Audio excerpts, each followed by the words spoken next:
NewsX World. Let's start with a check of the top headlines this hour. US President Donald Trump signals restraint on Iran, saying he hopefully won't need military actions and plans direct talks, while Pentagon officials affirm readiness. In Europe, the European Union brands Iran's Revolutionary Guards a terrorist group, sparking protests in Brussels and warnings from European Union leaders that the region can't afford another war. The US president has declared a national emergency and warned of tariffs on nations like Mexico that provide oil to Cuba, escalating trade tension. Thailand's reformist politician Nathan Phong emerges as frontrunner in polls ahead of the February vote, signaling potential shifts in the country's political landscape. After meeting with potential candidate Kevin Warsh, US President Trump confirmed he will reveal his pick for Fed chair tomorrow amid calls for rate cuts. Following US pressure, the ruling aims to shift control of the strategic waterway, marking a significant geopolitical development. China wants to take appropriate measures. US financial markets see extreme volatility as sharp swings in gold and silver and equities lead to $9 trillion movement in capitalization.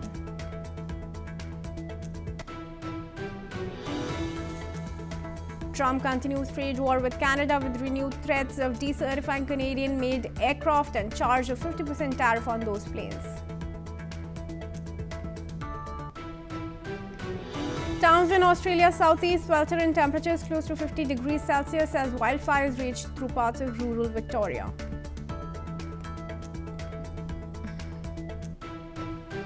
All right, our top focus continues to stay on Iran. Viewers, where now tension between the US and Iran are escalating as Tehran threatens to strike US bases and aircraft carriers if military action is taken against them.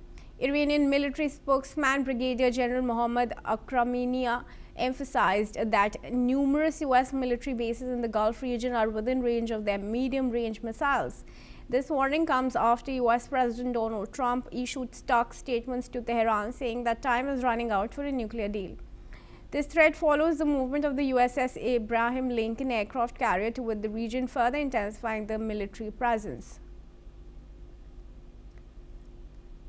All right, joining me now in this discussion is Matti Zweig, who's a geopolitical expert and joins us from Tel Aviv. Matti, thank you very much for joining us. Firstly, the US is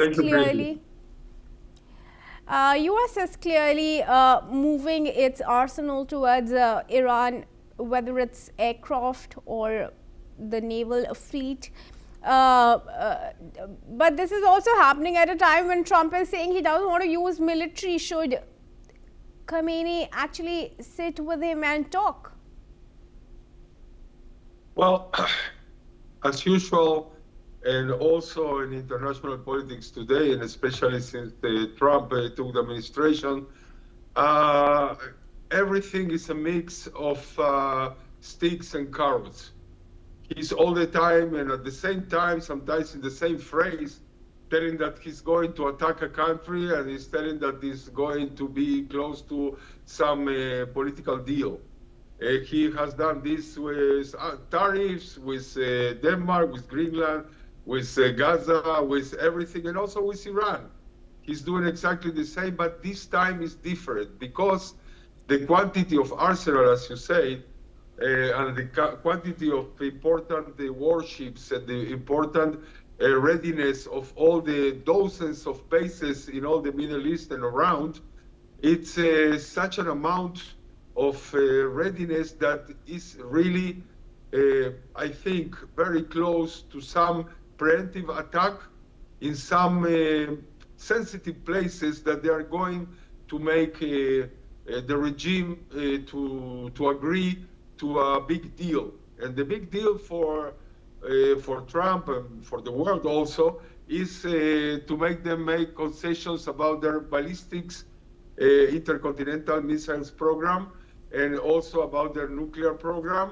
And of course, a way of making the world watch as there is a sole person that is really in charge of the world today in the way that Donald Trump talks, that is the US. So all the considerations together are making these threats. If these threats are going to be converted in some kind of a mini war or war, is something that we have still to see.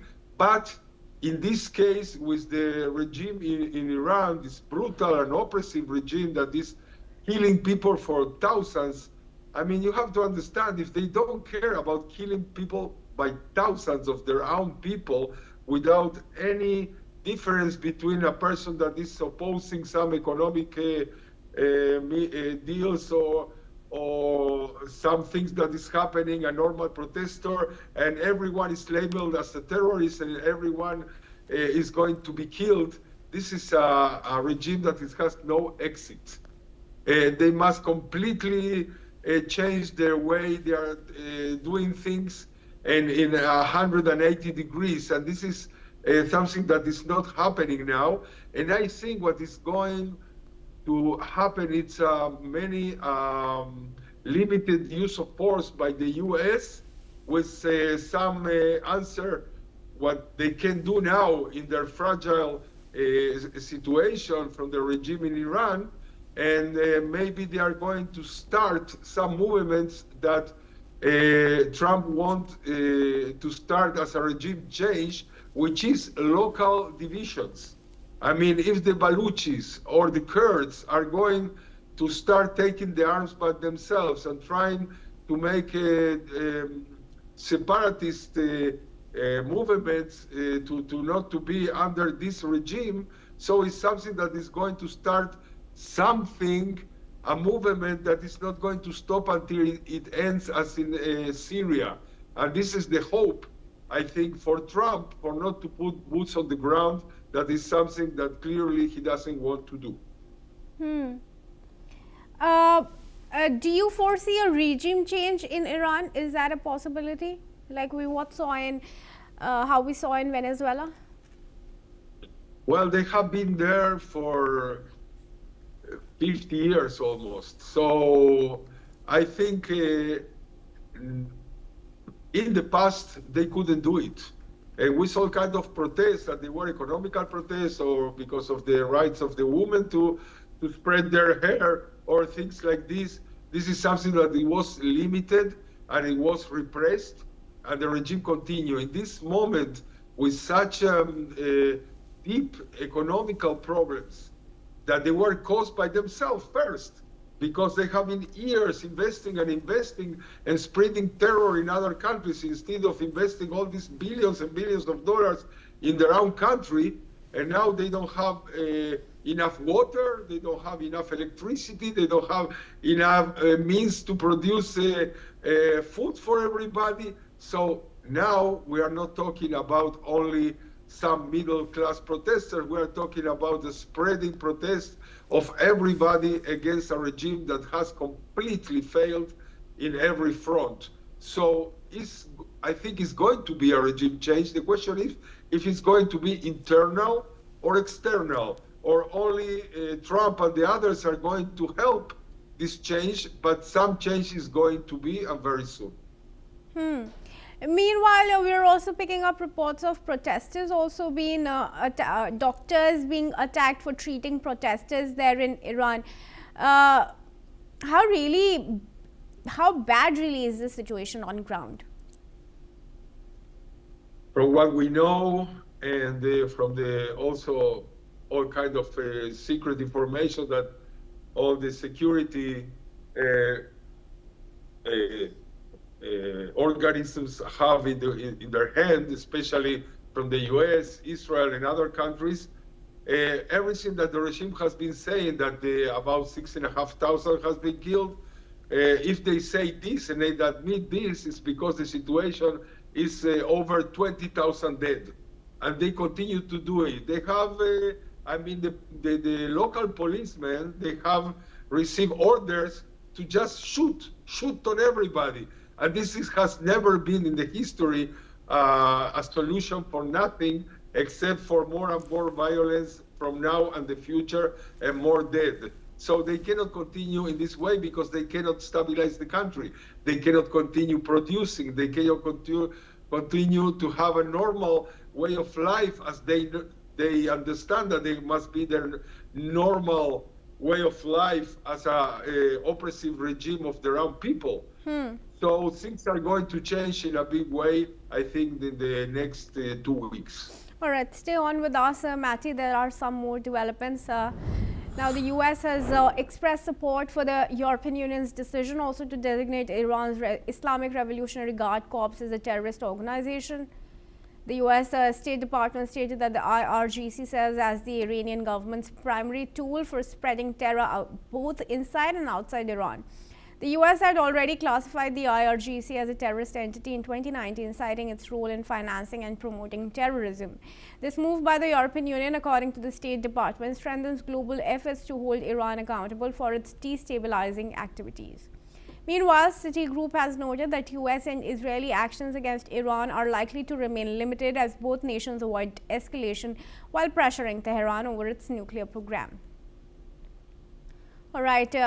Matty requested to join us back. Of course, Trump has voiced support to European Union over IRGC. In fact, first such instance in recent times when Trump, the US and European Union are on the same page, right? But talking specifically of Iran, what should happen to Iran? What will be left of Iran if US strikes? Should we see the country dwindling to chaos? Is there going to be Khamenei still in power but moderate policies? Should we see a move to democracy? What are the possible scenarios? Well, a move to democracy now, I don't think that is going to be very fast, even if there is a regime change, because the roots, the rotten roots of this regime are so deep that they have corrupted big parts of all the society.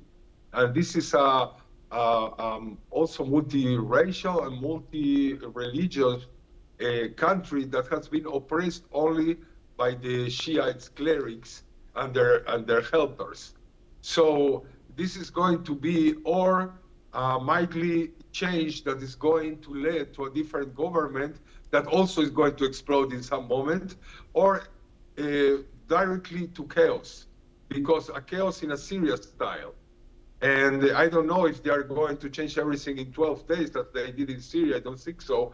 But it's going to start, as I said before, in regions like Balochistan, like Kurds, like, I don't know, Lors, Azeris, Afghans, I don't know. In a lot of places, there are so many oppressed people and minorities that this is going to start by regions and it's going to get to Iran. And in some way, they have to change completely their past because the world cannot go back to the situation before the protest started. We are not talking about some, the world is very hypocritical. They look to the other side when you have a country like Afghanistan forbidden women to go to school, like they did formally now this week. I mean, they did it all the time, but now this week they say formally that they are not allowed to learn in the school. They look to the other side, don't do anything because there are not protests. So there is not another focus of tension and conflicts, and they don't have to invest money against this. But here, all is connected also with the economical development of Iran, with the help of Russia and his wars, to the help of oil to China, and also to the commitment of this regime to continue spreading terrorism in the world. And when I say terrorism, I'm not talking only anti-Israel or anti-US, but anti a lot of things.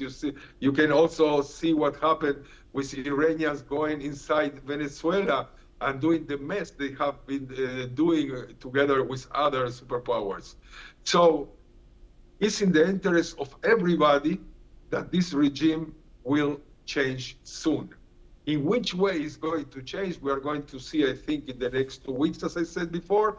And why do I say 2 weeks? Because even if they start tomorrow a war, nothing less than 2 weeks is going to change anything for the quantity and the size of the country and all the different interests they have. And also they have some protocols of continue fighting or throwing missiles, even if the central government is disconnected, is something that is in the modern wars. And they are going to implement it now with the new technologies. But anyway, I don't think they can continue in the way they are doing now. This time, I think the regime is not going to win, or not in the way they did it in the past. But anyway. what happens if Iran decides to lay mines in the Gulf or retaliate to US attack, if that happens, and the regional powers as well? They can retaliate. Okay, and what happened now in Europe that they say IRGC are a terrorist group is not going to change big time, because they were, in surveillance, and they were looking at them and what they do, and they trying to kill opposition people in the US. On the Europe, they are going to continue doing that with this label of terrorism or not. But what is happening inside is what is really important, and if this is going to be an additional push of the US attacking sensitive military places all over Iran, this is going maybe to encourage a lot of people to take the weapons in their hands and to start trying to do a regime change. Okay. All right, Matty, thank you very much for your comments and for joining us here at NewsX World, and we move ahead now.